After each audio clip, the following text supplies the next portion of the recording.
Welcome to another episode here on your Digital Makeover. My name is Jerry Colbert, and in today's episode, I want to go over the Pomodoro method and how it can help you stay focused with your tasks. But before I get started, I did want to ask if you like these kind of videos and want to see more of them in the near future, make sure you like, subscribe, and hit that notification bell. And with that being said, let's get right on into it. As you see here, I've opened up TickTick on my desktop. And let's say I want to stay focused for 50 minutes on a task that I am on. Well, as you see here, I have a task that I'm on right now, and which is basically recording this video. And if I go down here to start focus, and that was right clicking, by the way, on that task and going down to start focus, I can start a Pomo for 50 minutes. And if you look up here at the top, you'll see that I start having a countdown of 50 minutes. This helps you stay on track with your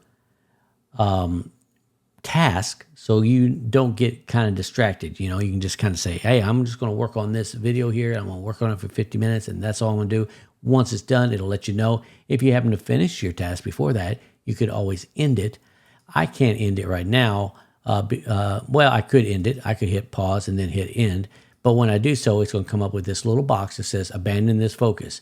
It's not going to record it in my statistics on the Pomodoro method. It's not going to record it because it's under 5 minutes. But if it was over 5 minutes, it would have it in the statistics section so I can keep track of that. So the next time, because maybe I think this is going to be 50 minutes and maybe it takes me an hour and a half. So next time I can remind myself, hey, this task took me an hour and a half the last time, so I need to schedule enough time for that. Does that make sense? So I just really wanted to show that to you really quick. It's really cool, an easy method that you can do in order to keep on track with your tasks and stay focused on them, and which it really helps get everything done quicker and a lot faster, I think.